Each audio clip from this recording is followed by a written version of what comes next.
ಈ ಕಾರ್ಯಕ್ರಮದ ಪ್ರಾಯೋಜಕರು ಜೈನ್ ಇರಿಗೇಷನ್ ಸಿಸ್ಟಮ್ಸ್ ಲಿಮಿಟೆಡ್, ಜಾಗತಿಕ ತುಂತುರು ಮತ್ತು ಹನಿ ನೀರಾವರಿ ಉಪಕರಣಗಳ ಉತ್ಪಾದಕರು, ಬೇಸಾಯ ತಂತ್ರಜ್ಞಾನ ನಿರೂಪಕರು ಹಾಗೂ ರೋಗರಹಿತ ಟಿಶ್ಯೂ ಕಲ್ಚರ್ ಗಿಡಗಳು, ಕ್ಯಾಡ್ಬರೀಸ್, ಕೋಕೋ ಬೆಳೆಸಿ ಅಧಿಕ ಆದಾಯ ಗಳಿಸಿ, ಹಾಗೂ ಸ್ಟಿಲ್ ಇಂಡಿಯಾ, ಸ್ಟಿಲ್ ಉಪಕರಣಗಳು ತನ್ನಿ ಪರಿವರ್ತನೆ.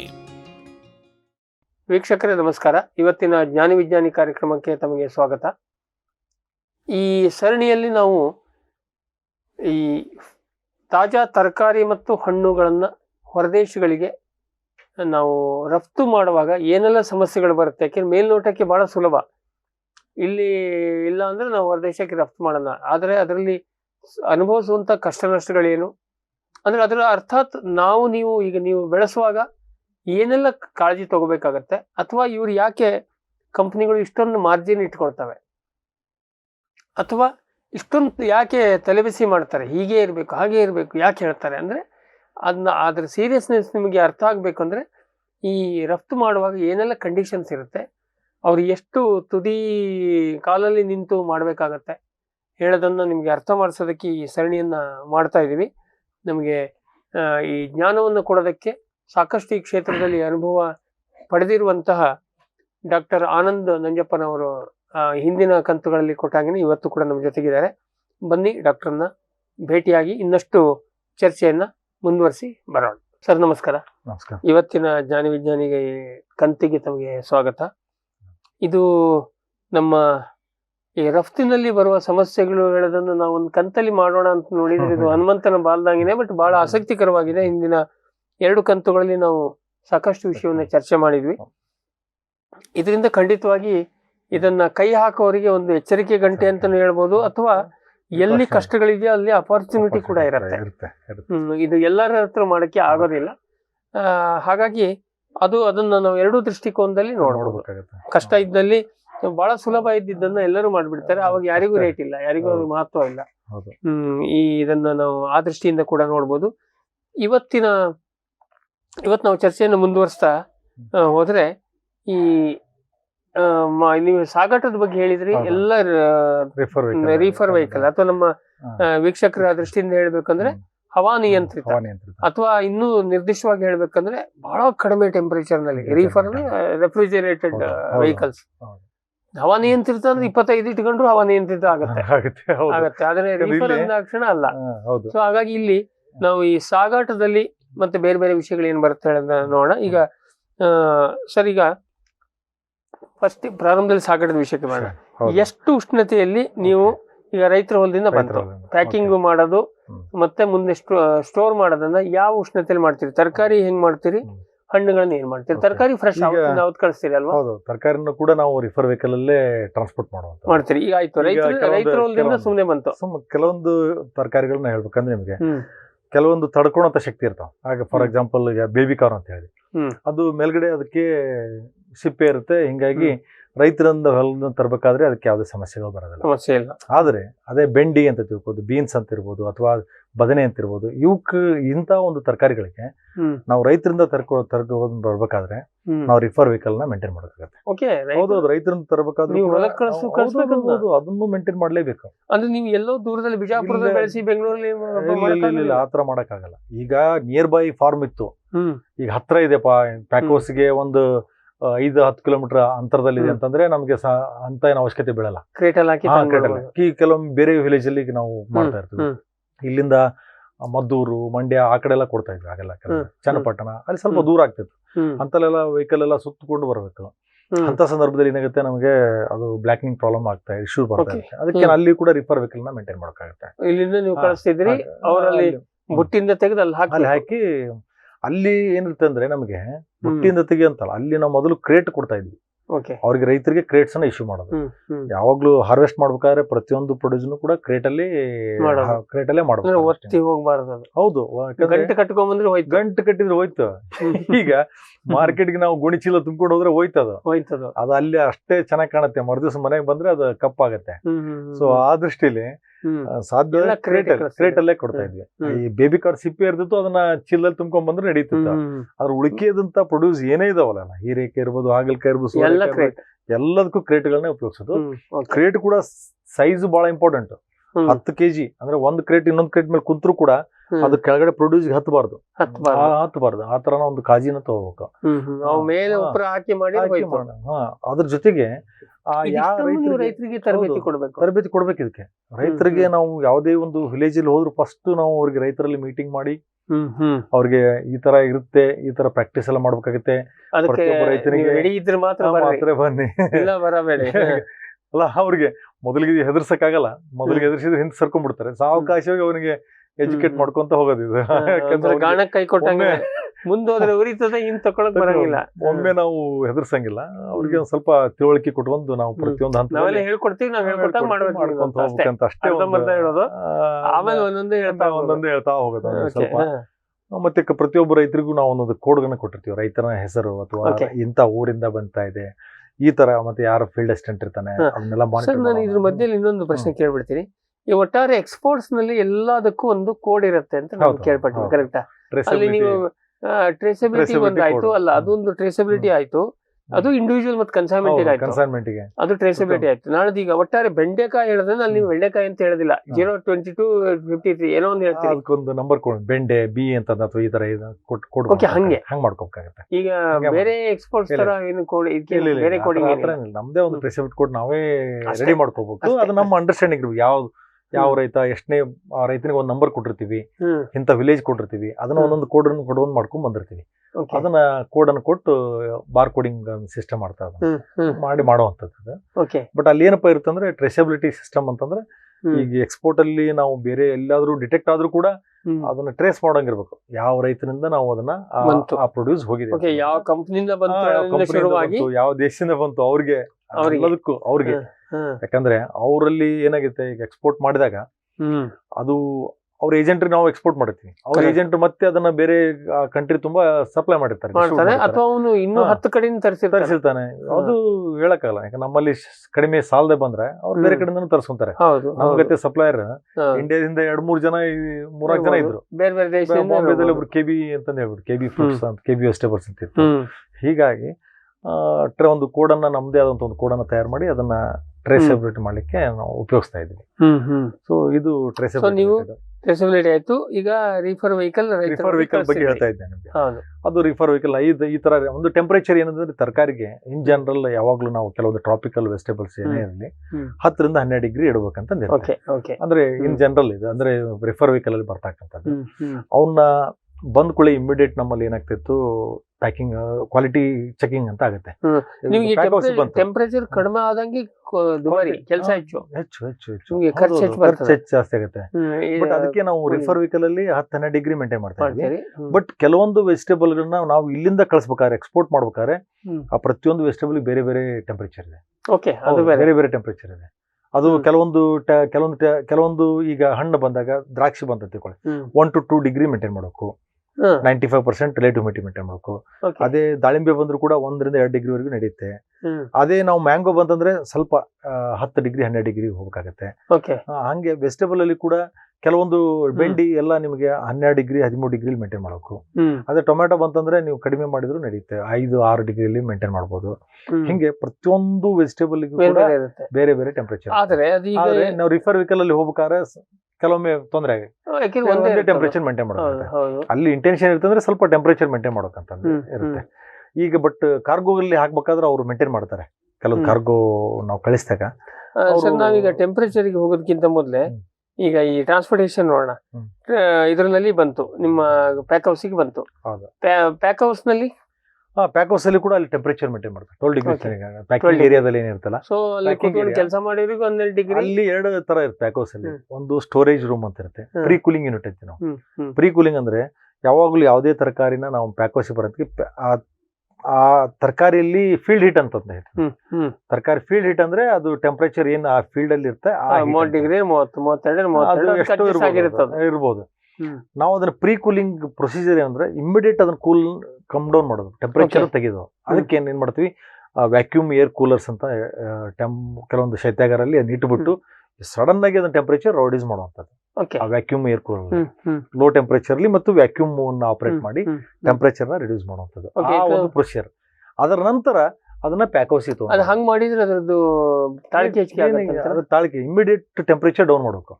ಈಗ ತರಕಾರಿ ಅನ್ನೋದು ಅದು ರೆಸ್ಪೈರಿಂಗ್, ಒನ್ಸ್ ನಾವು ಹಾರ್ವೆಸ್ಟ್ ಮಾಡಿದ್ಮೇಲೆ ಅದು ರೆಸ್ಪಿರೇಷನ್ ಜಾಸ್ತಿ ಆಗುತ್ತೆ. ಓಕೆ, ಅವಾಗಲೂ ಕಟ್ ಆದ್ಮೇಲೆ ತಾಯಿ ಬಿಡುಗಡೆ ಮಾಡಿದ್ಮೇಲೆ ಅದು ರೆಸ್ಪಿರೇಷನ್ ಜಾಸ್ತಿ ಆಗುತ್ತೆ. ಅದು ಆ ದೃಷ್ಟಿಲಿ ಸಡನ್ ಆಗಿ ಅದು ರೆಸ್ಪಿರೇಷನ್ ಜಾಸ್ತಿ ಆಗಿ ಅದು ರೆಸ್ಪಿರೇಷನ್ ಕಡಿಮೆ ಮಾಡೋಕೆ ಒಂದು ಇನ್ನೊಂದು ರೆಸ್ಪಿರೇಷನ್ ಹೆಚ್ಚಾದ್ರೆ ಬೇಗ ಹಾಳಾಗುತ್ತೆ. ಅದನ್ನು ನೀವು ಸಡನ್ ಆಗಿ ಕೂಲ್ ಮಾಡಿ ಹ್ಯುಮಿಡಿಟಿನ ಮೇಂಟೈನ್ ಮಾಡಬೇಕು. ಹ್ಯುಮಿಡಿಟಿನೂ ಕೂಡ ಅದ್ರ ಜೊತೆಗೆ ಹ್ಯುಮಿಡಿಟಿನೂ ಇಂಪಾರ್ಟೆಂಟ್ ಇರುತ್ತೆ. ಆ ರೀತಿ ನಾವು ಮೇಂಟೈನ್ ಮಾಡಬೇಕಾಗುತ್ತೆ ತೇವಾಂಶ. ಸೊ ಅದು ಪ್ರೀ ಕೂಲಿಂಗ್ ಮಾಡ್ತೀರಿ. ನೆಕ್ಸ್ಟ್ ಅಲ್ಲಿಂದ ಸಾರ್ಟಿಂಗ್, ನೆಕ್ಸ್ಟ್ ಅದು ಬಂದ್ಬಿಟ್ಟು ಸಾರ್ಟಿಂಗ್ ಮಾಡುವಾಗ ಒಂದು ಟೈಮ್ ಎಷ್ಟು ಟೆಂಪರೇಚರ್ ಮೇಂಟೈನ್ ಮಾಡ್ತೀರಿ? ಅದು 12 ಡಿಗ್ರಿ ಜನರಲ್, ಯಾಕಂದ್ರೆ ವರ್ಕಿಂಗ್ ಏರಿಯಾ ಇರುತ್ತೆ ಮತ್ತು ವರ್ಕರ್ಸ್ ಕೂಡ ವರ್ಕ್ ಮಾಡ್ತಾ ಇರ್ತಾರೆ. ಅಂತ ಸಂದರ್ಭದಲ್ಲಿ 12 ಡಿಗ್ರಿ ಸ್ವಲ್ಪ ಚಳಿನೇ, ಯಾಕಂದ್ರೆ ಅವ್ರಿಗೆ ಸ್ಪೆಷಲ್ ವರ್ಕರ್ಸ್ಗೆ ಕೋಟ್ಗಳನ್ನು ಕೊಟ್ಟಿರ್ತಾರೆ. ಯಾಕಂದ್ರೆ ವೈಟ್ ಕೋಟ್ಗಳನ್ನ ಹಾಕಿ ಅವ್ರಿಗೆ ಸ್ವಲ್ಪ ತಡ್ಕೊಳಕ್ಕೆ. ಮತ್ತೆ ಅಲ್ಯೂಮಿನಿಯಂ ಟ್ರೇ ಇದಿರ್ತಾವ ಮೇಲ್ಗಡೆ ಟೆಂಪರೇಚರ್ ಮೇಂಟೈನ್ ಮಾಡ್ತಾವ. ಅವು ಕೂಡ ಅಲ್ಯೂಮಿನಿಯಂ ಇದು ಇರೋದ್ರಿಂದ ಟೇಬಲ್ಗಳು ಇರೋದ್ರಿಂದ ಅಲ್ಲಿ ಟೆಂಪರೇಚರ್ ಕೂಡ ಮೇಂಟೈನ್ ಮಾಡುತ್ತೆ. ಅಲ್ಯೂಮಿನಿಯಂ ಯಾವಾಗಲೂ ಅಬ್ಸಾರ್ವ್ ಮಾಡ್ತಾ ಇರುತ್ತೆ ಕೂಲ್ ಟೆಂಪರೇಚರ್. ಹಿಂಗಾಗಿ ಅದರ ಪ್ಯಾಕಿಂಗ್ ಏರಿಯಾದಲ್ಲಿ ನಾವು ಮತ್ತೆ individual packing wise different customer wise ಅದು ಪ್ಯಾಕಿಂಗ್ ಮಾಡ್ಕೊಂತ ಹೋಗ್ಬೇಕಾಗುತ್ತೆ. ಈಗ ಪ್ಯಾಕಿಂಗ್ ಮಾಡ್ತೀರಿ, ಮಾಡಿದ್ಮೇಲೆ ಮತ್ತೆ ಸ್ಟೋರ್ಗೆ ಹೋಗುತ್ತೆ. ಯಾವಾಗ ಕನ್ಸೈನ್ಮೆಂಟ್ ರಿಲೀಸ್ ಆಗುತ್ತೆ ಪೂರ್ವದಲ್ಲಿ ಮತ್ತೆ ಸ್ಟೋರ್ಗೆ ಹೋಗುತ್ತೆ. ಮತ್ತೆ ಸ್ಟೋರಲ್ಲಿ ಅದು ಈಗ ನಾಳೆ ಕನ್ಸೈನ್ಮೆಂಟ್ ಇದ್ರೆ ಇವತ್ತು ಪ್ಯಾಕಿಂಗ್ ಮಾಡಿ ನಾವು ಸ್ಟೋರಲ್ಲಿ ಇರ್ತಕ್ಕಂಥ. ಅಲ್ಲಿ ಟೆಂಪರೇಚರ್ ಬೇರೆ ಬೇರೆ ಆಗಿರುತ್ತೆ. ಕೆಲವೊಂದು ನಾ ಹೇಳಿದ್ದೆ ನಿಮ್ಗೆ, ವೆಜಿಟೇಬಲ್ ಕೆಲವೊಂದು ಇರಬೇಕು. ಕೆಲವೊಂದು ಬೀನ್ಸ್ ಲೋ ಟೆಂಪರೇಚರ್ ಬೇಕಾಗುತ್ತೆ. ಕೆಲವೊಂದು ಬೀನ್ಸ್ ಅಲ್ಲಿ ಆ ಟೆಂಪರೇಚರ್ ಮೇಂಟೈನ್ ಮಾಡೋಕಾಗುತ್ತೆ. ಈಗ ಕೆಲವೊಂದು ಪೊಟ್ಯಾಟೊ ಲೋಕಲ್ ಕಳ್ಸಂತಿದ್ರೆ ಅದು ಅದಕ್ಕೆ ಸಂಬಂಧಪಟ್ಟ ಟೆಂಪರೇಚರ್. ಕ್ಯಾರೆಟ್ ಲೋ ಟೆಂಪರೇಚರ್ ಬೇಕಾಗುತ್ತೆ ಕ್ಯಾರೆಟ್ಗೆ. ಮತ್ತೆ ಕ್ಯಾರೆಟ್ 2 ಡಿಗ್ರಿ 3 ಡಿಗ್ರಿವರೆಗೂ ನಡೆಯುತ್ತೆ. ಹಂಗೆ ಆ ಟೆಂಪರೇಚರ್ ಬಹಳ ಇರುತ್ತೆ. ಈ ರಿಸರ್ಚ್ ಆಗಿ ಸ್ಟ್ಯಾಂಡರ್ಡೈಸ್. ಹೌದೌದು, ಇದೆಲ್ಲ ರಿಸರ್ಚ್ ಮತ್ತೆ ಮಾಡೋದು ಅಂತಂದಿಲ್ಲ. ಆಲ್ರೆಡಿ ಇದು ಎಸ್ಟಾಬ್ಲಿಷ್ ಅದನ್ನೇ ನಾವು ಫಾಲೋ ಮಾಡ್ಬೇಕಂತ ಇರುತ್ತೆ. ಕೆಲವೊಂದು ವೆಜಿಟೇಬಲ್ ಸಿಗೋದಿಲ್ಲ, ರಿಸರ್ಚ್ ಇರೋದಿಲ್ಲ ಕೆಲವೊಮ್ಮೆ. ಈಗ ಕೆಲವೊಂದು ವೆಜಿಟೇಬಲ್ ಸಿಗದೇ ಇರಬಹುದು, ಸ್ಟ್ಯಾಂಡರ್ಡೈಸ್ ಮಾಡ್ಬೇಕಾಗತ್ತೆ. ಕೆಲವೊಮ್ಮೆ ಅದು ಕೂಡ it's a part of research ಅಂತ ಇತ್ತು ನೋಡಿ. ಅಥವಾ ನಿಮ್ಮ ರಿಸರ್ಚ್ ನೀವು ಇದೆಲ್ಲ ಮಾಡಿ ನೋಡಿದ್ರೆ ಗೊತ್ತಿರುತ್ತೆ. ಒಂದಿನ 4 ದಿನ ಟ್ರೈ ಮಾಡ್ಬಿಟ್ರೆ ಅದು ಹಿಂಗೆಲ್ಲ ಹಂಗೆ ಅರ್ಥ ಮಾಡ್ಕೊಂಡ್ಬಿಡ್ತೀವಿ. ಮತ್ತೆ ಅದ್ರ ಜೊತೆಗೆ ಇನ್ನು ಎನ್ಹಾನ್ಸ್ ಮಾಡ್ಲಿಕ್ಕೆ ಕೆಲವೊಂದು ಬಾಕ್ಸ್ ಪಾಲಿಥಿನ್ ಕವರು, ಅದಕ್ಕೆ ಪಾಲಿಥಿನ್ ಕವರ್ ಕೂಡ ಅದಕ್ಕೆ ಸ್ಪೆಷಲೈಸ್ ಪಾಲಿಥಿನ್ ಕವರ್ ಬರುತ್ತೆ. ಅಂತಲ್ಲಿ ಪ್ಯಾಕ್ ಮಾಡುವಂಥದ್ದು ಮಿನಿಮಲಿ ಪ್ರೊಸೆಸ್ ಪಾಲಿಪತಿ ಕವರ್. ಅವು ಕೆಲವೊಮ್ಮೆ ಅದ್ರಲ್ಲಿ ಏನಿರುತ್ತೆ ಅಂತಂದ್ರೆ ಸ್ಮಾಲ್ ವೆಂಟಿಲೇಷನ್ ಇರುತ್ತೆ, ಬಟ್ ಇದನ್ನ ಮೇಂಟೈನ್ ಮಾಡ್ತಾ ಇರುತ್ತೆ. ಪಾಲಿಥಿನ್ ಹ್ಯುಮಿಡಿಟಿ ಮೇಂಟೈನ್ ಮಾಡ್ತಾರೆ. ಅಂತ ಪಾಲಿಥಿನ್ ಕವರ್ಗಳನ್ನ ಯೂಸ್ ಮಾಡ್ತೀವಿ. ಸ್ವಲ್ಪ ಮಾಡುತ್ತೆ. ಹೌದು. ಓಕೆ. ಸೊ ಹಾಗಾಗಿ ಆಯ್ತು, ಈಗ ಪ್ಯಾಕ್ ಹೌಸ್ ನಲ್ಲಿ ಆಯ್ತು, ಸ್ಟೋರ್ ರೂಮ್ ನಲ್ಲಿ ಆಯ್ತು. ಮತ್ತೆ ಇದು ಎಲ್ಲ 24 ಗಂಟೆ ಓಡಿಸ್ಬೇಕು ನಿಮ್ಮ ಸ್ಟೋರೇಜ್ಗಳು. ಕರೆಂಟ್ ಇಲ್ಲ ಇವತ್ತು, ಪ್ಯಾಕಿಂಗ್ ಏರಿಯಾ ಏನಿರುತ್ತೆ ಅದನ್ನ ಕರೆಂಟ್ ಆಫ್ ಮಾಡ್ಬೋದು. ಪ್ಯಾಕಿಂಗ್ ಏರಿಯಾ ನೈಟ್ ಅಲ್ಲಿ ಆದ್ರೆ ಏನ್ ಸ್ಟೋರೇಜ್ ಇದೆಯಲ್ಲ ಅದು ಕಂಟಿನ್ಯೂಸ್. ಇದಕ್ಕೆ ಅದ್ರ ಸಲುವಾಗಿ ಕರೆಂಟ್ ಹೋಗ್ಬಾರ್ದು ಅಂತೇಳಿ ಜನರೇಟರ್ನ ಆನ್ ಆಗ್ತಾವ. ಜನರೇಟರ್ನ ಆನ್ ಕೂಡ ಮಾಡ್ಬೇಕಾಗುತ್ತೆ. ಅದು ಕಾಸ್ಟ್ ಆಡ್ ಆಗುತ್ತೆ. ಯಾವಾಗ ಜನರೇಟರ್ ಅಂತ ಬಂದಾಗ ಕರೆಂಟ್ ಹೋದ್ರೆ ಕಾಸ್ಟ್ ಆಡ್ ಆಗುತ್ತೆ, ಹೈ ಕಾಸ್ಟ್ ಬರುತ್ತೆ. ಮತ್ತೆ ಈ ರೀಫರ್ ವ್ಯಾನ್ಗಳು ದುಬಾರಿ. ಹೌದು, ರೀಫರ್ ವ್ಯಾನ್ಗಳು ತುಂಬಾ ಕಾಸ್ಟ್ಲಿ. ಅದನ್ನ ಎಷ್ಟು ಸಾಧ್ಯ ಆಗುತ್ತೆ ಅದಕ್ಕೆ ಎಷ್ಟು ಸಾಧ್ಯ ಆಗುತ್ತೆ ಬೆಳಿಗ್ಗೆನ ಹಾರ್ವೆಸ್ಟಿಂಗ್ ಮಾಡೋದಲ್ಲಿ. ನಾವು ಯಾವಾಗ್ಲೂ ಹಾರ್ವೆಸ್ಟಿಂಗ್ ಮಾಡ್ಬೇಕಾದ್ರೂ ಕೂಡ ಸಾಧ್ಯ ಅಷ್ಟು ಬೆಳಿಗ್ಗೆ ಮಾಡಿ, ಯಾಕಂದ್ರೆ ಟೆಂಪರೇಚರ್ ರೈಸ್ ಹಾಕಂದ್ರೆ ಕೂಲ್ ಇರುತ್ತೆ, ಕಡಿಮೆ ಆಗುತ್ತೆ, ಎಕ್ಸ್ಪೆನ್ಸ್ ಕಡಿಮೆ ಆಗುತ್ತೆ. ಹಲವಾರು ಕಾರಣಗಳಿಂದ ನಾವು ಬೆಳಿಗ್ಗೆ ಹಾರ್ವೆಸ್ಟ್ ಮಾಡಿ ಅಷ್ಟು ಮಾಡಿ ನೀವು ಟೆಂಪರೇಚರ್ ಮೇಂಟೈನ್ ಮಾಡಿ ಸ್ಟೋರ್ ನಲ್ಲಿ ಇಟ್ರಿ. ಹೌದು. ಅಲ್ಲಿಂದ ಮುಂದೆ ಮತ್ತೆ ರೀಫರ್ ವೆಹಿಕಲ್ ನಾವು ಮತ್ತೆ ಟ್ರಾನ್ಸ್ಪೋರ್ಟೇಷನ್ ಕಾಸ್ಟ್. ಬಟ್ ಅಲ್ಲಿ ಮತ್ತೆ ಅಗೇನ್ ನಿಮ್ಗೆ ಕಾಮನ್ ಟೆಂಪರೇಚರ್ ಬರುತ್ತೆ. ಅಲ್ಲಿ ಕೂಡ ಸ್ವಲ್ಪ ಕಾಮನ್ ಟೆಂಪರೇಚರ್ ಬರುತ್ತೆ. ಬಟ್ ನಮ್ ಕಾರ್ಗೋ ಹೋಗೋರಿಗೂ ಸ್ವಲ್ಪ ಕಾಮನ್ ಟೆಂಪರೇಚರ್. ಕಾರ್ಗೋ ಹೋದ್ಮೇಲೆ ಅಲ್ಲಿ ಸ್ವಲ್ಪ ಡಿವೈಡ್ ಆಗುತ್ತೆ. ಅಲ್ಲಿ ಮತ್ತೆ ಅಲ್ಲಿ ಬೇರೆ ಬೇರೆ ಮೇಂಟೈನ್. ಈಗ ವಿಮಾನದಲ್ಲಾದ್ರೂ ಬೇರೆ ಬೇರೆ ಟೆಂಪರೇಚರ್ ಕಂಪಾರ್ಟ್ಮೆಂಟ್ ಇರ್ತಾವೆ. 1 ಟನ್ ಕೆಪಾಸಿಟಿ, 2 ಟನ್ ಕೆಪಾಸಿಟಿ ಅದರಲ್ಲಿ ಕೂಡ ಇರುತ್ತೆ ಕಾರ್ಗೋದಲ್ಲಿ. ಈಗ ಬೈ ಶಿಪ್ ಹೋಗ್ತಾ ಇರ್ತಲ್ಲ ಒಂದೇ ಇರ್ತದೆ. ಬೈ ಶಿಪ್ ಅಲ್ಲಿ ಕೆಲವು ಒಂದೇ ಟೆಂಪರೇಚರ್ ಮೇಂಟೈನ್ ಮಾಡ್ತಾರೆ. ಈಗ ಒಂದೇ ಪ್ರೊಡ್ಯೂಸ್ ಇರುತ್ತೆ, ಒಂದೇ ಟೆಂಪರೇಚರ್ ಮೇಂಟೈನ್ ಮಾಡ್ತಾರೆ. ದಾಳಿಂಬೆ ಅಂತ ಬಂದಾಗ ಒಂದೇ ಟೆಂಪರೇಚರ್ ಮೇಂಟೈನ್ ಮಾಡ್ಬಿಡೋದು. ಈ ತರ ಬಲ್ಕ್ ಇರುತ್ತೆ. ಕೆಲವೊಮ್ಮೆ ಸಮಸ್ಯೆಗಳು ಬರ್ತಾವ. ಇವನ್ ಕಾರ್ಗೋದಲ್ಲಿ ವಿಮಾನದಲ್ಲಿ ಹೋಗ್ಬೇಕಾದ್ರೂ ಕೂಡ ಕೆಲವೊಮ್ಮೆ ಟೆಂಪರೇಚರ್ ವೇರಿಯೇಷನ್ ಬಂದೇ ಬರುತ್ತೆ. ಯಾವುದೇ ಕಾರಣದ ಏನೋ ಆಗಿರುತ್ತೆ, ಅವರಲ್ಲಿ ಸಮಸ್ಯೆ ಆಗಿರುತ್ತೆ. ಅದಕ್ಕಾಗಿ ಕೆಲವೊಂದು ನಾವು ಡಾಟಾ ಲಾಗರ್ಸ್ ಇರ್ತವೆ. ಕೆಲವೊಂದು ಅಂದ್ರೆ ಟೆಂಪರೇಚರ್ ರೆಕಾರ್ಡಿಂಗ್ ಲಾಗರ್ಸ್ ಇರ್ತವೆ. 28 ಡೇಸ್ ಹೋಗುತ್ತಂದ್ರೂ ಕೂಡ ಅದು ಹಡಗದಲ್ಲಿ ಆ 28 ದಿವಸದಲ್ಲಿ ವೇರಿಯೇಷನ್ ಏನಾಗಿದೆ ಟೆಂಪರೇಚರ್ ಲಾಗ್ ಕೂಡ ಅದನ್ನ ಚೆಕ್ ಮಾಡ್ಬೋದು ನಾವು.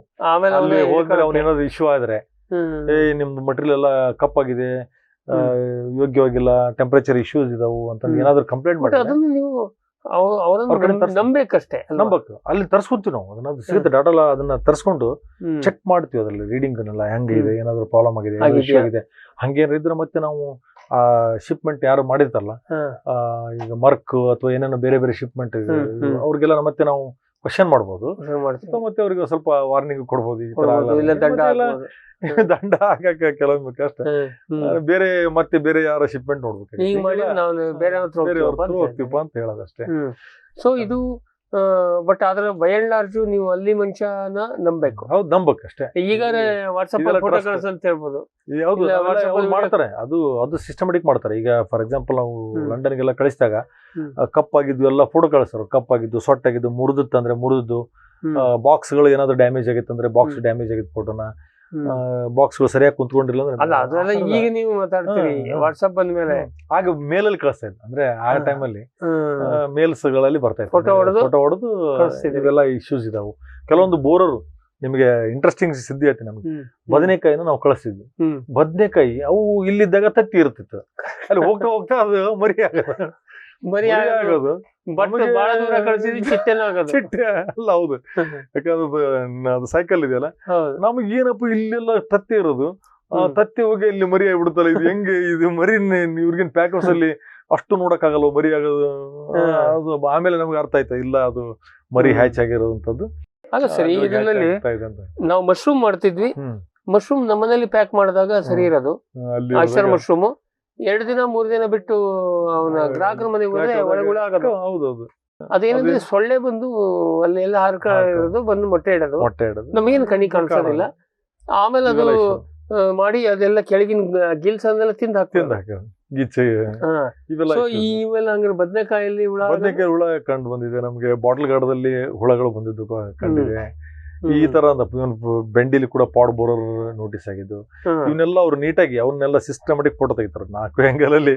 ಯಾಕಂದ್ರೆ ಫೋಟೋಗಳು ತೆಗೆದು ಅವ್ನು ಕಳಿಸ್ತಾ ಇದ್ರು. ಮತ್ತೆ ಇಲ್ಲಿ ನಮಗೆ ಮತ್ತೆ ಹೊಳ್ಳಿ ವಾಪಸ್ ಏನಾಗಿದೆ ಅಂತ ಹೇಳಿ ನಾವು ಅಬ್ಸರ್ವ್ ಮಾಡ್ತೀವಿ. ಹೀಗಾಗಿ ಹೌದು, ಈ ತರದಿಂದ ಇಶ್ಯೂ ಬಂದಾಗ ಟೋಟಲ್ ಲಾಟ್ ಅನ್ನು ರಿಜೆಕ್ಟ್ ಮಾಡ್ತಾರೆ. ಇಲ್ಲ, ಆ ತರ ಲಾಟ್ ರಿಜೆಕ್ಟ್ ಅಲ್ಲ, ಬಟ್ ಸಮ್ ಪರ್ಸೆಂಟೇಜ್ ರಿಜೆಕ್ಷನ್ ಮಾಡ್ತಾರೆ. ಕಂಪ್ಲೀಟ್ ಲಾಟ್ ಆಮೇಲೆ ಅದು ವಾರ್ನಿಂಗ್ ಮಾಡ್ತಾರೆ. ಹೌದು, ಅದು ಒಂದ್ ಮಟ್ಟಕ್ಕೆ ದೋಸ್ತ ಇರುತ್ತೆ, ನೋಡ್ತಾರೆ ದೋಸ್ತ ನೋಡು ಯಾಕೆ ಹಿಂಗಾಗೈತಿ ನೋಡು ಅಂತ ಹೇಳಿ. ಏನಾಗೈತೆ ಅಂದ್ರೆ ನೋಡಿ, ಯಾರು ಅವರು ಕೂಡ ತುಂಬಾ ಜನರು ಏನಾಗತ್ತೆ ಅಂದ್ರೆ ಇಲ್ಲಿ ನಿಮ್ಗೆ ಏನಾದ್ರು ನಿಮ್ ಡಿಮಾಂಡ್ ಇತ್ತಂತಂದ್ರೆ ಅವ್ರು ಜಾಸ್ತಿ ತಲೆ ಕೆಡ್ಸ್ಕೊಳಲ್ಲ. ಡಿಮಾಂಡ್ ಬಹಳ ಇತ್ತಂದ್ರೆ ಸ್ವಲ್ಪ ರಿಜೆಕ್ಷನ್ ಮಾಡಿ ನೋಡಿ ಇದೊಂದ್ ಸ್ವಲ್ಪ ರೆಕ್ಟಿಫೈ ಅಂತಾರೆ. ಈಗ ಅವ್ರ ಹತ್ರ ಸಪ್ಲೈ ಜಾಸ್ತಿ ಇತ್ತಂದ್ರೆ ಇನ್ನೊಬ್ರು ಇರ್ತಾರೆ, ಆಗ ಅವರು ಒಂದ್ ಸ್ವಲ್ಪ ಆಟ ಆಡ್ತಾರೆ. ಆಗ ಇದು ನಮ್ಗೆ ಬೇಡ, ಇಲ್ಲ ಕಡಿಮೆ ಮಾಡಿ, ನಿಮ್ದು ಸ್ವಲ್ಪ ಕ್ವಾಲಿಟಿ ಇಶ್ಯೂಸ್ ಬರ್ತಾ ಇದೆ, ಕ್ವಾಂಟಿಟಿ ಕಡಿಮೆ ಮಾಡಿ, ನೆಕ್ಸ್ಟ್ ವೀಕ್ ನಮ್ಗೆ 2 ಟನ್ಸ್ ಮೊದಲು ಪ್ರಯರ್ ಆರ್ಡರ್ ಇರುತ್ತೆ, ಆದ್ರೂ ಕೂಡ ಇಲ್ಲ 2 ಟನ್ ಬೇಡ ನಮಗೆ ಒಂದ್ ಸ್ವಲ್ಪ ಕಡಿಮೆ ಮಾಡಿ, ಯಾಕಂದ್ರೆ ಕ್ವಾಲಿಟಿ ಸ್ವಲ್ಪ ಇಶ್ಯೂಸ್ ಬರ್ತಾ ಇದಾವೆ, ಹಂಗೆ ಹಿಂಗೆ ಅಂತೇಳಿ ಆಟ ಆಡ್ತಾರೆ. ಅವೆಲ್ಲ ಇಂಡಿಯನ್ಸ್, ಅವರು ಅಲ್ಲಿರೋ ಕೆಲವೊಬ್ರು ಇಂಡಿಯನ್ಸ್ ಇರ್ತಾರೆ, ಇಂಡಿಯನ್ ಬುದ್ಧಿನೇ ಮಾಡ್ತಾರೆ. ಇಲ್ಲ, ಯುರೋಪಿಯನ್ರಲ್ಲಿ ಇರ್ತದ ಅದು ಬುದ್ಧಿ ಅನ್ನಂಗಿಲ್ಲ, ಅವರು ಹಂಗೆ ಇರ್ತಾರೆ ಸ್ವಲ್ಪ ಜೀನ್ಸ್.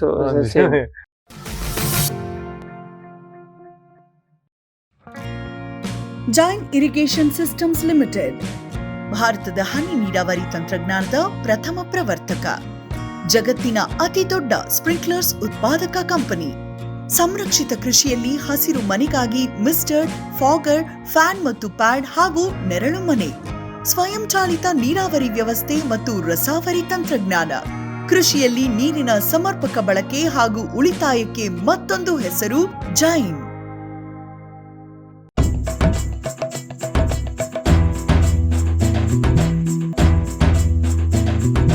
ಕೃಷಿ ಪ್ರಗತಿ ಸಾಕಾರವಾಯಿತು, ಸ್ಟಿಲ್ ತಂತ್ರಜ್ಞಾನದಿ ಸಾಧ್ಯವಾಯಿತು, ಬದಲಾವಣೆಗೆ ಕಾಲ ಕೂಡಿ ಬಂತು. ಸ್ಟಿಲ್ ಉಪಕರಣಗಳು ತನ್ನಿ ಪರಿವರ್ತನೆ.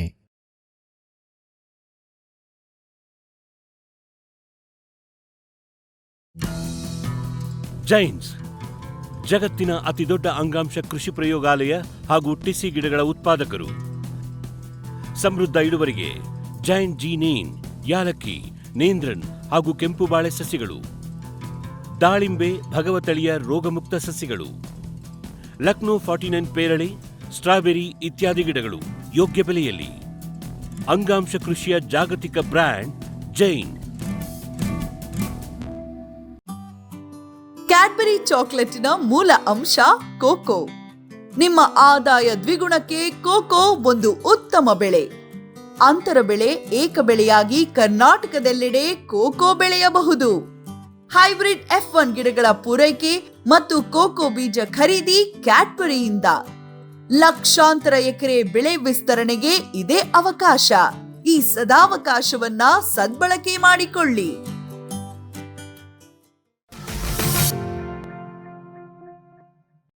ಸೊ ಈಗ ನಿಮಗೆ ಟೆಂಪರೇಚರ್ದು ಇಶ್ಯೂ ಬರುತ್ತೆ. ಟೆಂಪರೇಚರ್, ಹ್ಯೂಮಿಡಿಟಿ ಮೇಂಟೈನ್ ಮಾಡೋದು ಇಶ್ಯೂ. ಇಲ್ಲಿಂದ ನೀವು ರೈತರ ಹೊಲದಿಂದ ಶುರು ಆದ್ರೆ ಗ್ರಾಹಕ ಅವನ ನಿಮ್ಮ ಏಜೆಂಟ್ ಕಂಪಾರ್ಟ್ಮೆಂಟ್ ಬರುತ್ತೆ ಕಂಪ್ಲೇಂಟ್ಸ್. ಓಕೆ. ಆಮೇಲೆ ಇನ್ನೊಂದ್ ಸರಿ, ಈಗ ಈ ಸಾಗಾಟ ವಿಷಯಕ್ಕೆ ಇದು ಅಷ್ಟು ಸುಲಭದ ವ್ಯವಹಾರ ಅಲ್ಲ. ಯಾವುದೋ ದೇಶದಿಂದ ಯಾವುದೋ ದೇಶಕ್ಕೆ ಹೋಗುತ್ತೆ. ಇಲ್ಲಿ ಮಧ್ಯದಲ್ಲಿ ಏನಾದ್ರು ಗಾಡಿ ಹಾಳಾಯ್ತು ಅಲ್ಲ ಅಂತವು ಬರ್ತವೆ ಕಾರ್ಗೋ. ಕೆಲವೊಮ್ಮೆ ಇಲ್ಲಿಂದ ಫ್ಲೈಟ್ ಇಲ್ಲಿ ಹೋಗಬೇಕಾದ್ರೆ ಒಂದಾಗದು, ಕೆಲವೊಂದು ಫ್ಲೈಟ್ ಡಿಲೇ ಆಗುವಂಥದ್ದು. ಕೆಲವೊಂದು ಫ್ಲೈಟ್ಸ್ ನಾವು ಸಿಂಗಾಪುರ್ದ ಮತ್ತೆ ಇದಕ್ಕೆಲ್ಲ ಹೋಗ್ತಾ ಜರ್ಮನಿ ಹಿಂಗೆಲ್ಲ ಹೋಗ್ತಾ ಇತ್ತು. ಆ ಹೋಗ್ಬೇಕಾದ್ರೂ ಕೂಡ ಡಿಲೇ ಆಗೋದು, ಏನೋ ಫ್ಲೈಟ್ ಡಿಲೇ ಆಯ್ತು, ಕೆಲವೊಂದು ಇಶ್ಯೂಸ್ ಬರ್ತಾ ಇತ್ತು. ಫ್ಲೈಟ್ ಡಿಲೇ ಆದ್ರೂ ಕೂಡ ನಮ್ಗೆ ಸಮಸ್ಯೆ ಆಗಲ್ಲ. ಅಲ್ಲಿ ಮೇಂಟೈನ್ ಮಾಡ್ತಾರ ಟೆಂಪರೇಚರ್ ಮೇಂಟೈನ್ ಮಾಡ್ತಾರೆ. ಅದು ಫ್ಲೈಟ್ ಅಲ್ಲಿ ಪ್ರಾಬ್ಲಮ್ ಬರಲ್ಲ. ಬಟ್ ಫ್ಲೈಟ್ ಅಲ್ಲಿ ನೀವು ಒಂದು ಫ್ಲೈಟ್ ಇಂದ ಇನ್ನೊಂದು ಫ್ಲೈಟಿಗೆ ಶಿಫ್ಟ್ ಮಾಡ್ತಾರೆ. ಈಗ ಪ್ಯಾಸೆಂಜರ್ ವಿಮಾನದಲ್ಲೇ ಹೋಗ್ತದೋ? ಇಲ್ಲ, ಇದು ಬೇರೆ ಸಪರೇಟ್ ಕಾರ್ಗೋ ಸಪರೇಟ್ ಇರ್ತಾವ. ಪ್ಯಾಸೆಂಜರ್ ವಿಮಾನದಲ್ಲಿ ಕಾರ್ಗೋ ಸಪರೇಟ್ ಇರ್ತಾವೆ. ಸಪರೇಟ್ ನಾವು ಇತ್ತೀಚೆಗೆ ಕೇಳಿದೀನಿ, ಕೆಲವೊಮ್ಮೆ ಸಪರೇಟ್ ಕೆಳಗಡೆ ಒಂದು ಕಾರ್ಗೋ ಮೇಂಟೈನ್ ಮಾಡ್ತಾರೆ. ಕೆಲವೊಮ್ಮೆ ಅದು ಇದೆ ಅಂತಂದ್ರೆ ಎರಡು ಅದೇನಿಗೆ ಸ್ವಲ್ಪ ವರ್ಕೌಟ್ ಮಾಡೋದಕ್ಕೆ ಪ್ಯಾಸೆಂಜರ್ ಬಸ್ಗಳು ಲಗೇಜ್ ತಗೊಂಡಂಗೆ ಆತರನ ಸಿಸ್ಟಮ್ ಬಂದಿದೆ ಅಂತ ನಾ ಕೇಳಿದ್ವಿ. ಮೊದಲೆಲ್ಲ ನಾವು ಸಪರೇಟ್ ಕಾರ್ಗೋನ ಇರ್ತಿದ್ವಿ ಇದಕ್ಕಂತ ಹೇಳಿ, ಇದರದೇ ಕಾರ್ಗೋಸ್ ಆತರ. ಮತ್ತೆ ಇಲ್ಲಿಂದ ಬಾಂಬೆಗೆ ಹೋಗ್ಬೇಕಾದ್ರೆ ನಮ್ ಕಾರ್ಗೋ ನಮ್ಮೇ ನಿಂತ್ಕಟ್ನಿಂದ್ರು ಆ ಪ್ರಾಬ್ಲಮ್ ಆಗಿದೆ. ಅದಕ್ಕೆ ನಾವು ಒಮ್ಮೆ ಕೆಲವೊಮ್ಮೆ ಇಲ್ಲಿಂದ ಬಾಂಬೆ ಮತ್ತೆ ತೊಂದರೆ ಆಗ್ಬಾರ್ದು 2 ಡ್ರೈವರ್ ಅಥವಾ 3 ಡ್ರೈವರ್ಗಳನ್ನ ಅಡ್ಜಸ್ಟ್ ಮಾಡಿ ಯಾವ್ದೇ ತರ ತೊಂದರೆ ಆಗ್ಬಾರ್ದು ಅಂತ ಇಂಥವೆಲ್ಲ ಮಾಡ್ತಿದ್ವಿ. ಆದ್ರೂ ಕೆಲವೊಮ್ಮೆ ನಡು ಕೆಟ್ಟ ನಿಂದ್ರು. ಇಲ್ಲಿ ಬರೀ ಡಿಲೇ ಒಂದೇ ಪ್ರಶ್ನೆ ಅಲ್ಲ, ಟೆಂಪರೇಚರ್ ಮುಂದೆ ಆಯ್ತು ಅಂತ ಆದ್ರೆ ಪ್ರಾಡಕ್ಟ್ ಹಾಳಾಗುತ್ತೆ.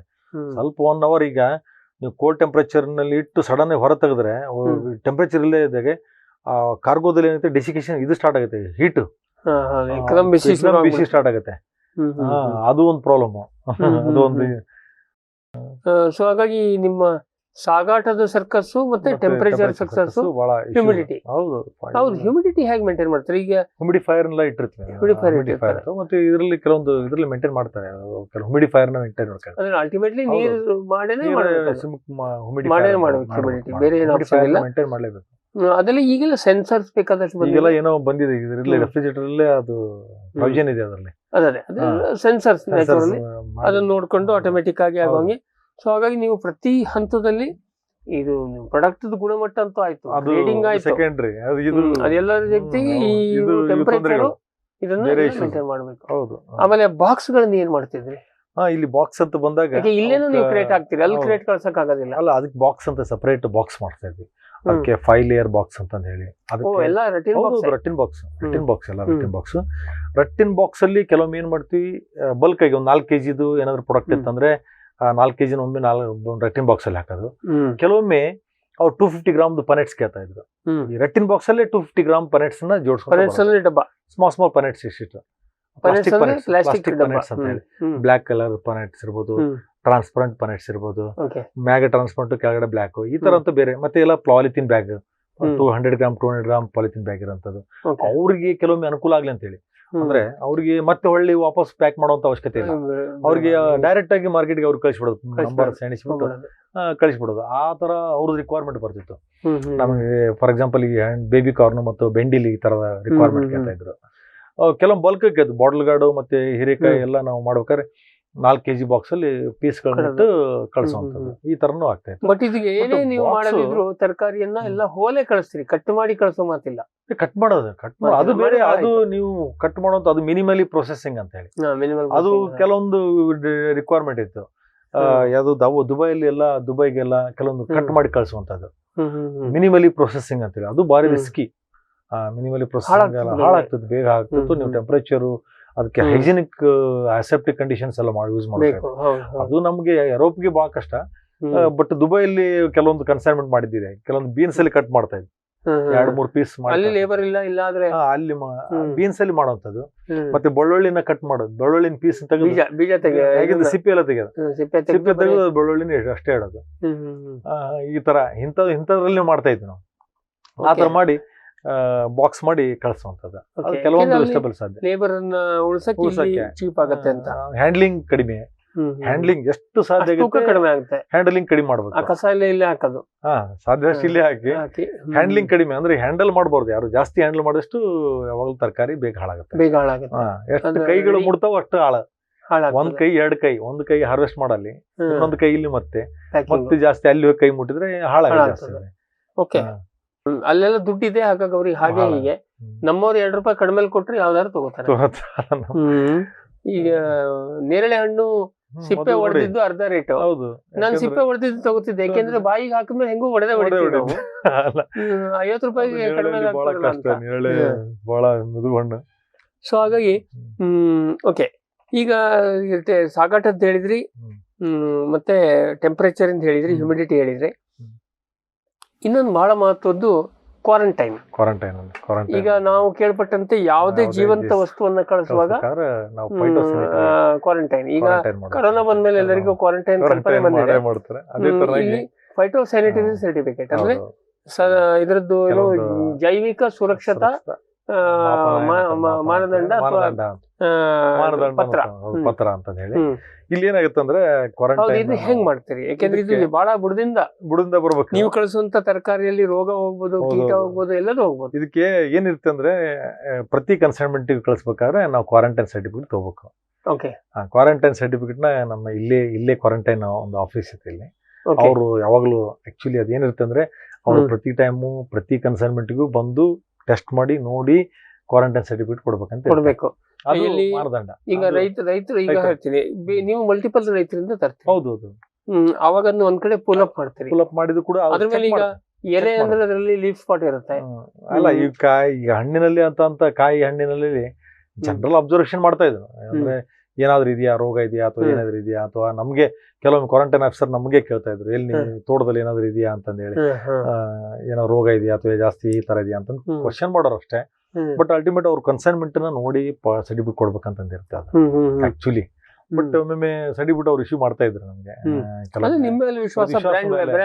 ವಿಶ್ವಾಸ ಇಟ್ಕೊಂಡು ಆ ಸರ್ಟಿಫಿಕೇಟ್ ಕೊಡ್ತಾ ಇದ್ರು. ಬಟ್ ಪ್ರತಿ ಕನ್ಸೈನ್ಮೆಂಟ್ ಅದನ್ನ ಸರ್ಟಿಫಿಕೇಟ್ ನಾವು ಈಗ ಪ್ರತಿ ಕನ್ಸೈನ್ಮೆಂಟ್ ಅಂದ್ರೆ ಸರ್, ಈಗ ಹೇಳ್ತೀನಿ, ನೀವು ಬೆಂಡೆಕಾಯಿ ಒಂದು 50 ಬಾಕ್ಸ್ ಮಾಡಿದ್ರಿ, 50 ಬಾಕ್ಸ್ ಅನ್ನ ಇನ್ಸ್ಪೆಕ್ಟ್ ಮಾಡಕ್ ಸಾಧ್ಯ ಇಲ್ಲ. ಒಂದು ಜನರಲ್ ರ್ಯಾಂಡಮ್ ಆಗಿ ಮಾಡ್ತಾರೆ, ಮಾಡಿ ಮಾಡ್ತಾರೆ. ಅಂದ್ರೆ ಅಲ್ಟಿಮೇಟ್ಲಿ ಇದು ರ್ಯಾಂಡಮ್ ಸ್ಯಾಂಪ್ಲಿಂಗ್ ಇಲ್ಲೂ ಮತ್ತು ಅಲ್ಲಿ ಅವ್ರದೇ ಆದಂತ ಇದಿದೆ. ಯಾವಾಗ ಒನ್ಸ್ ಅದು ರೀಚ್ ಆದ್ಮೇಲೆ ಅವರು ಕೂಡ ತಮ್ಮ ರ್ಯಾಂಡಮ್ ಆಗಿ ಸರ್ಟಿಫಿಕೇಟ್ ಇಲ್ಲಿದು ನೋಡ್ತಾರೆ, ಮತ್ತೆ ಅಲ್ಲಿ ಕೂಡ ಅವ್ರು ಚೆಕ್ ಮಾಡ್ತಾರೆ. ಇಲ್ಲಿ ಸರ್ಟಿಫಿಕೇಟ್ ಅಲ್ಲಿ ವ್ಯಾಲ್ಯೂ ಇದೆಯಾ? ಇಲ್ಲಿ ಸರ್ಟಿಫಿಕೇಟ್ ಬೇಕು, ಹೌದು, ವ್ಯಾಲ್ಯೂ ಇದೆ. ಸರ್ಟಿಫಿಕೇಟ್ ನೋಡ್ತಾರೆ, ಒಪ್ಕೋತಾರೆ, ನೋಡಿ ಮಾಡೋದು. ಅಥವಾ ಮತ್ತೆ ಇಂಡಿಯಾದಲ್ಲಿ ರೊಕ್ಕ ಕೊಟ್ರೆ ಏನ್ ಬೇಕಾದ್ರೂ ಬರ್ಕೊಡ್ತಾರಪ್ಪ ಅಂತ ಹೇಳಿ ಆಟಿಟ್ಯೂಡ್ ಇದೆಯಾ ಅಂತ? ಆಟಿಟ್ಯೂಡ್ ಸ್ವಲ್ಪ ಇದೆ ಅವ್ರಿಗೆ. ಬಟ್ ಆದ್ರೆ ಸರ್ಟಿಫಿಕೇಟ್ ಒಪ್ಕೋತಿದ್ರು. ಯಾಕಂದ್ರೆ ನಾವು ಬೇರೆ ಗ್ಲೋಬಲ್ ಗ್ಯಾಪ್ ಈ ತರ ಎಲ್ಲಾ ಸರ್ಟಿಫಿಕೇಟ್ ಮಾಡಿಸ್ತಾ ಇದ್ವಿ. ಅವರೊಮ್ಮೆ ನಮಗೆ ಕಂಪಲ್ಸರಿ ಹೇಳ್ತಿದ್ರು, ಇಂಥ ಸರ್ಟಿಫಿಕೇಟ್ ಇಂತರ ಹತ್ರ ತಗೊಳ್ಳಿ, ಕೆಲವೊಂದು ಇನ್ಸಿಸ್ಟ್ ಮಾಡೋದು. ಹೌದು, ಈ ಗ್ಲೋಬಲ್ ಗ್ಯಾಪ್ ಸರ್ಟಿಫಿಕೇಟ್ ಕೊಡೋರು ಇಲ್ಲಿದಾರ? ಇಲ್ಲಿದೆ. ಅಂದ್ರೆ ಇಲ್ಲಿ ಇಂಡಿಯನ್ ಕಂಪನಿಗಳು ಇದಾವೆ ಗ್ಲೋಬಲ್ ಗ್ಯಾಪ್. ಬಟ್ ಆದ್ರೆ ಅವರು ಕೆಲವೊಂದು ಫಾರಿನ್ ಕಂಪನಿಗಳಲ್ಲ ಅವನ್ನಷ್ಟೇ ರಿಲಯಬಲ್ ಅಕ್ಸೆಪ್ಟ್ ಮಾಡ್ತಾರೆ. ಈಗ IMO ಸರ್ಟಿಫಿಕೇಟ್ ಇರ್ಬೋದು, ಈಗ ನೀವು SGS ಸರ್ಟಿಫಿಕೇಟ್ ಇರ್ಬೋದು. ಓಕೆ, ಏನ್ ಕೇಳಿದ್ರೆ ನೀವು ಪ್ರತಿಯೊಂದಕ್ಕೂ ಪ್ರತಿ ಕನ್ಸೈನ್ಮೆಂಟ್ ಹೋಗುವಾಗ ಅದೀಗ ನೀವು ಒಂದು 10 ಕ್ವಿಂಟಲ್ ಬೆಂಡಿ, 20 ಕ್ವಿಂಟಲ್ ಟೊಮೆಟೊ, ಇನ್ನೇನೋ ಮಾಡ್ತೀರಿ. ಅದು ಎಲ್ಲದಕ್ಕೂ ಸೇರಿ ಅಥವಾ ಟೊಮೆಟೊಕ್ ಬೇರೆ ಬರೀತಾರೆ, ಅದ್ರಲ್ಲಿ ಪ್ರೊಡ್ಯೂಸ್ ಬರೀತಾರೆ, ಬರೆದ್ಬಿಟ್ಟು ಕಳ್ಸುವಂತದ್ದು ಕಸ್ಟಮರ್ ಮೇಲೆ ಹೋಗುತ್ತದೆ. ಅಲ್ಲಿ ಒಂದು ಕಸ್ಟಮರ್ ಒಬ್ಬ ಕಸ್ಟಮರ್ಗೆ ಇಷ್ಟು ಪ್ರೊಡ್ಯೂಸ್ ಕಳ್ತಾ ಇದ್ರೆ ಅವೆಲ್ಲ ಪ್ರೊಡ್ಯೂಸ್ ಇದ್ರೆ ಅದ್ರ ಮೇಲೆ ಯಾವ ಪ್ರಾಡಕ್ಟ್ ಕ್ಲಿಯರ್ ಅಂತ ಹೇಳಿ ಬರೀತಾರೆ. ಬರ್ದ್ಬಿಟ್ಟು ಮೆನ್ಷನ್ ಮಾಡಿ ಕಳಿಸ್ತಾರೆ. ಅದ್ರಲ್ಲಿ ಏನೇನ್ ಬರುತ್ತೆ ಕ್ವಾರಂಟೈನ್ ಅಲ್ಲಿ? ಇಶ್ಯೂಸ್ ಏನಾದ್ರು ಡಿಸೀಸ್ ರಿಲೇಟೆಡ್ ಏನಾದ್ರು ಒಂದು ರೋಗ ಮತ್ತೆ ಮೇನ್ ರೋಗನೇ ಅದರಲ್ಲಿ ನೋಡೋದು. ರೋಗ ಏನಾದ್ರು ಯಾವ್ದು ವೈರಸ್ ಇರ್ಬೋದು. ಕೀಟದ ಅಷ್ಟು ಮೇನ್ ಬರಲ್ಲ, ರೋಗದ್ದೇ ಬರೋದು. ರೋಗದ್ದೇ ಮೇನ್ ಆಕ್ಚುಲಿ. ಕೀಟದ ಸಮಸ್ಯೆ ಬರಲ್ಲ. ಯಾಕೆ ಕೀಟದಷ್ಟು ತೊಂದರೆ, ಬಟ್ ರೋಗ ಜಾಸ್ತಿ ಕ್ವಾರಂಟೈನ್ ಇದು ಮಾಡೋದು, ಯಾವ ಡಿಸೀಸ್ ಸ್ಪ್ರೆಡ್ ಆಗಬಾರಂತ. ಯಾಕಂದ್ರೆ ಅದು ಜೀವಾಣುಗಳು ಹಾಗೆ ಇರುತ್ತೆ. ಕೀಟ ಅದು ಅದ್ರದ್ದೇನು ಸಮಸ್ಯೆ ಇಲ್ಲ, ಹೆಂಗೋ ಸತ್ತೋಗ್ತದೆ ಅದು ಅದ್ರದ್ದೇನು ಅಂತ ಸ್ಪ್ರೆಡ್ ಅದೇನು ಗೊತ್ತಿಲ್ಲ, ಬಟ್ ರೋಗಕ್ಕೆ ಮಾತ್ರ ಅಲ್ಲ ಕೀಟ ಸ್ವಾಭಾವಿಕವಾಗಿ ಅದು ಮುಂದೆ ಹೋಗಿ ಸೈಕಲ್ ಬದನೆಕಾಯಿ ಮಾತ್ರ ಹುಳ ಆಗ್ತಿತ್ತು. ಎಲ್ಲ ಕಡೆ ಕೀಟ ಇದ್ದೇ ಇದೆ, ಕೀಟ ಎಲ್ಲ ಬೇರೆ ಬೇರೆ ಕಂಟ್ರಿಗೆ ಎಲ್ಲ ಹೋದ್ರು ಹೆಚ್ಚು ಕಡಿಮೆ ಯಾವ ಕೀಟಗಳಿದಾವೆ. ರೋಗಗಳು ಕೆಲವೊಂದು ಒಂದ್ ದೇಶದಿಂದ ಇನ್ನೊಂದು ದೇಶಕ್ಕೆ ಟ್ರಾನ್ಸ್ಫರ್ ಆಗಬಹುದು. ಏಕೆ ನಮ್ದು ಬ್ಯಾಕ್ಟೀರಿಯಾ ಇದರದ್ದು ನಮ್ಮ ಸಿಟ್ರಸ್ ದಾಳಿಂಬೆಯಲ್ಲಿ ದಾಳಿಂಬೆಯ ಈಗೇನು ಬ್ಯಾಕ್ಟೀರಿಯಾ ವಿಲ್ಟಿದೆ ಅದು ಬಹುತೇಕ ಬೇರೆ ದೇಶಗಳಲ್ಲಿ ಇಲ್ಲ. ಅದು ಕೆಲವು ನಮ್ಮ ದೇಶದಲ್ಲೇ ಮೇಜರ್ ಇರೋದು ಬ್ಯಾಕ್ಟೀರಿಯಲ್ ಇನ್ಫೆಕ್ಷನ್ ನಮ್ಮ ದೇಶದಲ್ಲೇ ಇರೋದು. ಸೊ ಅದನ್ನ ಅಮೆರಿಕಕ್ಕೆ ಕಳಿಸ್ಕೊಟ್ರೆ ಮತ್ತೆ ನಮ್ಮ ಮಣ್ಣಿಗೆ ರೇಟ್ ಬರ್ತಿತ್ತ ಅಂತ. ಕೆಲವೊಂದು ಕಂಟ್ರಿಗೆ ಬಹಳ ಸ್ಟ್ರಿಕ್ಟ್ ಇದಾವೆ. ಈಗ ನೀವು ಲಿಂಬೆ ಅಂತ ತೊಗೊಳ್ಳಿ, ಲಿಂಬೆಯನ್ನ ಯುರೋಪಿಯನ್ ಕಂಟ್ರಿಗೆ ನಾವು ಮಾಡಕ್ಕಾಗಲ್ಲ ಎಕ್ಸ್ಪೋರ್ಟ್ ಲಿಂಬೆನ, ಯಾಕಂದ್ರೆ ಅದ್ರಲ್ಲಿ ಬ್ಯಾಕ್ಟೀರಿಯಲ್ ಬ್ಲೈಟ್ ಇದ್ದೇ ಇರುತ್ತೆ. ಅವ್ರು ಫಸ್ಟ್ ಆಫ್ ಆಲ್ ನಿಮ್ದು ಬೇಡ ಅಂತ ಬ್ಯಾಕ್ಟೀರಿಯಲ್ ಬ್ಲೈಟ್ ಏನಾದ್ರು ಬಂದಿತ್ತು ನಮ್ಮ ದೇಶದಿಂದ ನಮ್ಮ ದೇಶಕ್ಕೆ ಬಂದಿತ್ತು ಅಂತ ಹೇಳಿ ಅವ್ರು ಕಂಪ್ಲೀಟ್ ನಮ್ಮ ದೇಶದ ಲಿಂಬೆಯನ್ನು ತಗೊಳೋದೇನಿಲ್ಲ, ಎಕ್ಸ್ಪೋರ್ಟ್ ಮಾಡಕ್ ಆಗೋದಿಲ್ಲ. ಆ ಒಂದು ಕೆಲವೊಂದು ಪ್ರೊಸೀಜರ್ಸ್ ಇದಾವೆ. ಹಂಗಿದ್ದಾಗ ಅನಿವಾರ್ಯ ಏನು ಮಾಡಕ್ಕಲ್ಲ. ಸೊ ಹಾಗಾಗಿ ಇದ್ರ ಮುಖ್ಯ ಪ್ರತಿ ಕನ್ಸೈನ್ಮೆಂಟ್ ಗೆ ಕ್ವಾರಂಟೈನ್ ತಗೋತೀರಿ. ಅದನ್ನ ಈಗ ಇಲ್ಲಿಂದ ಹೋದ್ಮೇಲೆ ಆ ದೇಶಕ್ಕೆ ಹೋದ್ಮೇಲೆ ಕ್ವಾರಂಟೈನ್ ಅದೇನಾದ್ರು ಒಂದಷ್ಟು ದಿನ ಐಸೋಲೇಷನ್ ಆತರ ಏನಾರು ಇತ್ತ? ಇಲ್ಲ ಆತರ ಏನಿಲ್ಲ. ಕ್ವಾರಂಟೈನ್ ಐಸೋಲೇಷನ್ ಅಲ್ಲ, ಈಗ ಜೀವಂತ ಗಿಡ ಮಾಡಿದ್ರು ಮಾಡ್ತಾರೆ ಅಲ್ವಾ? ಗಿಡ ಇದ್ರೆ ಮಾಡ್ಬೋದು, ಬಟ್ ಇವಕ್ಕೆಲ್ಲ ಯಾಕಂದ್ರೆ ಟೈಮ್ ಇರೋದಿಲ್ಲ. ಇಮಿಡಿಯೇಟ್ ಅಲ್ಲೇ ಅದು ಎಲ್ಲ ಮೊಸರು ಆಗ್ಬಿಡುತ್ತೆ, ಅವ್ರು ಇಮಿಡಿಯೇಟ್ ರಿಲೀಸ್ ಮಾಡ್ತಾರೆ, ಹಂಗೇನಿಲ್ಲ. ಅದಕ್ಕೆ ಅಂದ್ರೆ ಅವ್ರವ್ರ ಪಾಲ್ ಅವ್ರವ್ರಿಗೆ ಕೊಡ್ಬೇಕು, ಅವರು ನಿಮ್ ಪಾರ್ಟ್ನರ್ ಅಂತ ಅನ್ಕೋಬೇಕು. ಈಗ ಪಾರ್ಟ್ನರ್ಸ್ ಇದ್ದಂಗೆ ಅವ್ರು ಭಾರತದಲ್ಲಂತೂ ಕ್ವಾರಂಟೈನ್ ಅವರು ನಿಮ್ ಪಾರ್ಟ್ನರ್ಸ್. ಇಲ್ಲ ಅಂದ್ರೆ ನಿಮ್ದು ಏನಾರು ಸರ್ಟಿಫಿಕೇಟ್ ಸಿಗಲ್ಲ. ಸರ್ಟಿಫಿಕೇಟ್ ಸಿಕ್ಕಿಲ್ಲ ಅಂದ್ರೆ ಅದು ಕನ್ಸಲ್ಮೆಂಟ್ ಹೋಯ್ತು. ಯಾಕೆಂದ್ರೆ ಈಗ ನೀವು ಪ್ಯಾಕ್ ಆಗಿ ಹೋದ್ಮೇಲೆ ಸರ್ಟಿಫಿಕೇಟ್ ಲೇಟ್ ಆದ್ರೂ ಕೂಡ ನಿಮ್ದು ಪ್ರಾಬ್ಲಮ್. ಓಕೆ, ಹಾಗಾಗಿ ಈ ಕ್ವಾರಂಟೈನ್ ಸರ್ಟಿಫಿಕೇಟ್ ಮತ್ತು ಪೆಸ್ಟಿಸೈಡ್ ಕೆಲವೊಂದು ಕಂಟೈನರ್ಸ್ ಅಲ್ಲಿ ದೊಡ್ಡ ಕಂಟೈನರ್ಸ್ ಅಲ್ಲೆಲ್ಲ ಈಗ ದಾಳಿಂಬೆ ಗಿಳಿಂಬೆ ನಾವು ಕಳಿಸ್ಬೇಕಾದ್ರೆ ಬಲ್ಕಿ ಕ್ವಾಂಟಿಟಿ ಇರ್ತದೆ, ಅಂತಲ್ಲೆಲ್ಲ ನಾವು ಇವನ್ ಪೆಸ್ಟಿಸೈಡ್ಸ್ ಕೂಡ ಟೆಸ್ಟ್ ಮಾಡಿ ಆ ಸರ್ಟಿಫಿಕೇಟ್ ಕೊಡ್ಬೇಕು. ಅಂದ್ರೆ ಅವರು ಟೆಸ್ಟ್ ಮಾಡ್ತಿದ್ರು. ಅವರು ಒನ್ಸ್ ಅವ್ರ ಹತ್ರ ರಿಲೀಸ್ ಆದ್ಮೇಲೆ ಅವರು ಬಲ್ಕ್ ಕ್ವಾಂಟಿಟಿ ಇತ್ತಂದ್ರೆ ಕ್ವಾಂಟಿಟಿ ಮೇಲೆ ಹೋಗುತ್ತೆ. ಸಣ್ಣ ಪುಟ್ಟಕ್ಕೆಲ್ಲ ಯಾಕಂದ್ರೆ ಖರ್ಚು ಜಾಸ್ತಿ ಬರುತ್ತೆ. ಒಂದು ಟೆಸ್ಟ್ ಮಾಡ್ಲಿಕ್ಕೆ ಅಂತ ಒಂದು ಪ್ರಾಡಕ್ಟ್ ಅಂತ ತಗೊಂಡ್ರೆ ಅದು ನಮ್ಮ ಇಂಡಿಯಾದಲ್ಲೇ 8,000-9,000 ರೂಪಾಯಿ ಇತ್ತು. ಈಗೆಲ್ಲ 10,000 ರೂಪಾಯಿ ಮೇಲೆ ಆಗಿದೆ. ಒಂದು ಪೆಸ್ಟಿಸೈಡ್ ಟೆಸ್ಟ್ ಮಾಡ್ಬೇಕಂದ್ರೆ ಒಂದು ಪ್ರಾಡಕ್ಟ್ ಮೇಲೆ ಅಂದ್ರೆ ಒಂದು ಪ್ರಾಡಕ್ಟ್ ಮೇಲೆ ಅದು 40-50 ಪೆಸ್ಟಿಸೈಡ್ ಒಂದೇ ಸರಿ ಟೆಸ್ಟ್ ಮಾಡಬಹುದು. ಒಂದು ಪ್ರಾಡಕ್ಟ್ ಅಂತ ತಿಳ್ಕೊಳ್ಳಿ. ಏನಾದ್ರು ಬೆಂಡಿ ಇತ್ತಂದ್ರೆ ಒಂದು 10,000 ರೂಪಾಯಿ ಖರ್ಚು ಮಾಡ್ಬೇಕು. ಆತರ ಅದು ಒಬ್ಬ ರೈತ ಇದ್ರೆ ಪರವಾಗಿಲ್ಲ. 10 ಜನ ರೈತರು ಇದ್ದಾಗ ಅದು ರ್ಯಾಂಡಮ್ ಆಗಿ ತೆಗೆದು ನಾವು ಸೆಲೆಕ್ಟ್ ಮಾಡಿ ಮಾಡ್ಬೇಕಾಗತ್ತೆ. ಇಲ್ಲ ಅದು ಏನು ಎಡವಟ್ಟು ಆಯ್ತು ಅಂತಂದ್ರೆ ಮುಂದೆ ಟೋಟಲ್ ಕನ್ಸೈನ್ಮೆಂಟ್ ಫೇಲ್ ಆಗ್ತಾ ಇರುತ್ತೆ, ಅದು ಲಾಸ್. ಅದಕ್ಕೆ ಹಿಂಗೆ ನಾವು ರ್ಯಾಂಡಮ್ ಆಗಿ ಟೆಸ್ಟ್ ಮಾಡಿ ಕೆಲವೊಂದು ಸರ್ಟಿಫಿಕೇಟ್ ತಗೊಂಡು ಇಲ್ಲಿ ಟೆಸ್ಟ್ ಮಾಡಿಸಿ ನೀವು ಅದಕ್ಕಿಂತ ಬೆಳೆಸುವ ಹಂತದಲ್ಲೇ ಎಲ್ಲ ಕಾಳಜಿ ತಗೊಂಡು ಆಮೇಲೂ ಮತ್ತೆ ಸರ್ಟಿಫಿಕೇಟ್ ಮಾಡ್ಬೇಕು. ಸರ್ಟಿಫಿಕೇಟ್ ಟೆಸ್ಟ್ ಮಾಡಿ ಬಹುಶಃ ನೀವು ಈಗ ಇದಕ್ಕೆ ನೀವು ಫೀಲ್ಡ್ ಸ್ಯಾಂಪಲ್ ತೆಗೆದು ಈ ರೈತನ ತಗೋಬೇಕು ಬೇಡ ಮೊದಲೇ ಮಾಡ್ತಿದ್ವಿ. ಮೊದಲೇ ರೈತರನ್ನ ಈಗೇನಾಗುತ್ತೆ, ಇದ್ರಲ್ಲಿ 2 ತರ ನಾನು ಹೇಳಿದೆ ನಿಮಗೆ. ಒಂದು ತರಕಾರಿಯಲ್ಲಿ ಬೇರೆ ತರ ಆಗುತ್ತೆ, ಒಂದು ಹಣ್ಣಿನಲ್ಲಿ ಬೇರೆ ತರ ಮಾಡ್ತಿದ್ವಿ. ಈ ತರಕಾರಿಯಲ್ಲಿ ರೈತರಿಗೆ ನಾವು ನಮ್ದೇ ಅಂತ ನಿರ್ದಿಷ್ಟವಾದಂತ ರೈತರಿಗೆ ಕೊಟ್ಬಿಟ್ಟು ಇಷ್ಟಿಷ್ಟು ಏರಿಯಾದಲ್ಲಿ ನಮ್ಗೆ ಎಷ್ಟು ಟನೇಜ್ ಬರ್ಬೇಕಂತಂದ್ರೆ ಎಷ್ಟು ರೈತರಿಗೆ ಕೊಡ್ಬೇಕು, ವೀಕ್ಲಿ ಎಷ್ಟು ಸೋಯಿಂಗ್ ಆಗ್ಬೇಕು, ವಾರ ನಾನು ಇಷ್ಟು ಸೋಯಿಂಗ್ ಮಾಡಿದ್ರೆ ಇಷ್ಟು ಕ್ವಾಂಟಿಟಿ ನಾನು ಅದನ್ನ ಪ್ಲಾನ್ ಇರ್ಬೇಕು. ಅದನ್ನ ಸ್ಟ್ಯಾಂಡರ್ಡೈಸ್ ಮಾಡ್ಕೊಂಡು ಇಟ್ಕೋಬೇಕು. ನಾವು ಇದು ರಿಸರ್ಚ್ ಮಾಡಿರ್ಬೇಕು. ಇದನ್ನ ಈ ರೀತಿ ಮಾಡಿ ನನಗೆ ಹೌದು 2 ಟನ್ ವಾರ 2 ಟನ್ ಬರ್ಬೇಕು, ಈ ಬೆಳೆ ಈ ತರ ಬರ್ಬೇಕು. ಹಿಂಗೆ ಅದ್ರ ಪ್ರೊಡಕ್ಟ್ಸ್ ಜಾಸ್ತಿ ಇರ್ತಿದ್ವು. 15-20 ಪ್ರೊಡಕ್ಟ್ಸ್ ಎಕ್ಸ್ಪೋರ್ಟ್ ಮಾಡುವಂತ ಹಂತದಲ್ಲಿ ಅವಕ್ಕೆಲ್ಲಕ್ಕೂ ಸ್ಟ್ಯಾಂಡರ್ಡೈಸ್ ಮಾಡಿ ಅದರ ಸೋಯಿಂಗ್ ನ ತೆಗೆದುಕೊಂಡು ಸೋಯಿಂಗ್ ಇಂದ ಮತ್ತೆ ನಾವು ಅದನ್ನ ಪ್ರೊಕ್ಯೂರ್ ಮಾಡ್ಕೊಂಡ್ರೆ. ಹಣ್ಣಿನ ವಿಷಯದಲ್ಲಿ ಏನಾಗ್ತಾ ಇತ್ತು ನಮ್ಗೆ, ಅದನ್ನ ನಾವು ಕೆಲವೊಬ್ಬ ರೈತರನ್ನ ಮೊದಲೇ ಸರ್ಟಿಫಿಕೇಟ್ ಮಾಡಿಸ್ಕೊಂಡು ಇಟ್ಕೊಂಡಿದ್ವಿ. ಕೆಲವೊಬ್ಬ ರೈತರ ಐಡೆಂಟಿಫೈ ಮಾಡಿ ಅವ್ರದ್ದೆಲ್ಲ ಗ್ರೂಪ್ ಸರ್ಟಿಫಿಕೇಟ್ ಅಂತ ಹೇಳಿ ಗ್ಲೋಬಲ್ ಗ್ಯಾಪ್ ಸರ್ಟಿಫಿಕೇಟ್ ನ ಮಾಡಿಸ್ಕೊಂಡು ಅಂತ ರೈತರಿಂದ ಮಾತ್ರ ನಾವು ಪ್ರೊಕ್ಯೂರ್ ಮಾಡ್ಕೊಂತ ಇದ್ವಿ. ರೈತರಿಗೂ ಕೂಡ ನಾವು ಕೆಲವೊಂದು ಈಗ ಹಣ್ಣಿನಲ್ಲಿ ಯಾವ ಮಾಡಬೇಡಿ, ಇಂತ ಮಾಡ್ಬೇಕು ಇಂತ ಮಾಡಬಾರ್ದು ಅಂತ ಕೆಲವು ಮೊದಲೇ ಪ್ರಿಕಾಷನ್ ಕೊಟ್ಟು ಮಾಡಿಸ್ತಾ ಇದ್ವಿ. ಸಾಧ್ಯ ಆದಷ್ಟು ಹಣ್ಣಲ್ಲಿ ಏನಾಗ್ತಾ ಇತ್ತು ಅಂದ್ರೆ ನಮಗೆ ಈಗ ಹಾರ್ವೆಸ್ಟ್ ಪೂರ್ವದಲ್ಲಿ Residue free-ನೇ ಬರೋದು. ಫ್ರೀ ಬರೋ ಅಂತ ನೋಡ್ಕೋಬೇಕು. ಆದ್ರೂ ಅವ್ರಿಗೆ ಕೂಡ ಟೆಸ್ಟ್ ಮಾಡಿ ಕೆಲವೊಂದು ಸರ್ಟಿಫಿಕೇಟ್ ಟೆಸ್ಟ್ ಮಾಡಿ ಸರ್ಟಿಫೈ ಮಾಡ್ಬೇಕು. ಅದನ್ನು ಕೂಡ ಬಟ್ ಮಾಡ್ತಾರೆ. ಮೊದ್ಲೇ ನೀವು ಯಾಕಂದ್ರೆ- ಫೀಲ್ಡ್ ಇಂದ ಸ್ಯಾಂಪಲ್ ತಗೊಂಡೋಗಿ ಹಾ. ಟೆಸ್ಟಿಗೆ ಕೊಟ್ಟು ಹೌದು ಕೊಟ್ಟು ಆಮೇಲೆ ನೀವು ಆಮೇಲೆ harvest ಕ್ಲಿಯರ್ ಇದೆ ಮಾಡೋದು. ಕ್ಲಿಯರ್ ಇದ್ರೆ ಮಾತ್ರ ಹಾರ್ವೆಸ್ಟ್ ಮಾಡ್ತಾ ಇದ್ವಿ. ಇಲ್ಲ ಅಂದ್ರೆ ನೀವು ಇಲ್ಲಾಂದ್ರೆ ಇಲ್ಲ. ಕೇರ್ ಮಾಡಿ ಕಳ್ಸು ಮತ್ತೆ ಅವನಿಗೆ ವೇಟ್ ಮಾಡಕ್ ಹೇಳ್ತಿದ್ವಿ.